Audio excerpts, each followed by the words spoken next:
sumablay, nagpadala ng trolls, puro mura sa online.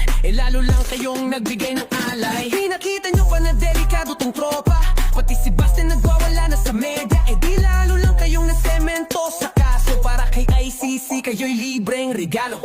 O DDS, galit na galit sa IEC, kaso lalo kayong nasabit. Puro kayo yabang, puro kayo daldal. Di si Digong tuluyan ang nasalva siya. Sabi nyo foreign interference, ano ba kayo? Di dapat di kayo ng bully sa tao. Binibigyan nyo yung rason ng international court para si Digong ay di na makatakbo sa port. Kahit magwala pa kayo sa social media, lahat ng moves nyo pabor lang sa hustisya. Binibigyan nyo ng bala ang ICC, puro banta kaya lalo kayong napapansin. Nagre-reklamo pero kayo rin ang sala.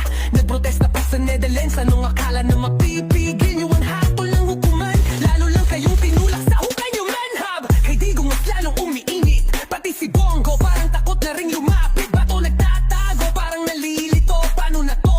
Lahat kayo'y inipit. Ang sa umpisa, ngayon natameme. Sa dulo lahat kayo ang may problema. Akala nyo kayo'y matibay na pader, ba't parang kayo'y wasak na papel? Isang maling galaw, kayo rin ang lumaglag. Para kay ICC, kayo ang best na tagapaghakot ng ebidensya. Mga sinasabi nyo pabor sa kalaban, sa dulo kayo rin ang nagbaon sa hukay ni Tatay D. Kaya sige ba na pa, magalit, magwala.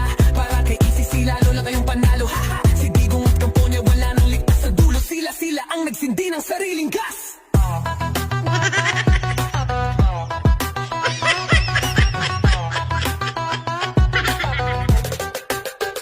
Walang forever, kahit sa pagiging siga. Dating hari ng Davao, ngayon nakapila sa korte ng mundo. Hawak na ang alas, alaala na lang ang lumang panlilinlang. Mga alipores niya, naging na kanya na. Dahil di matapang, ngayon takot lumabas. Wala nang babalikan, tapos na ang laro. Duterte fam, checkmate na kayo.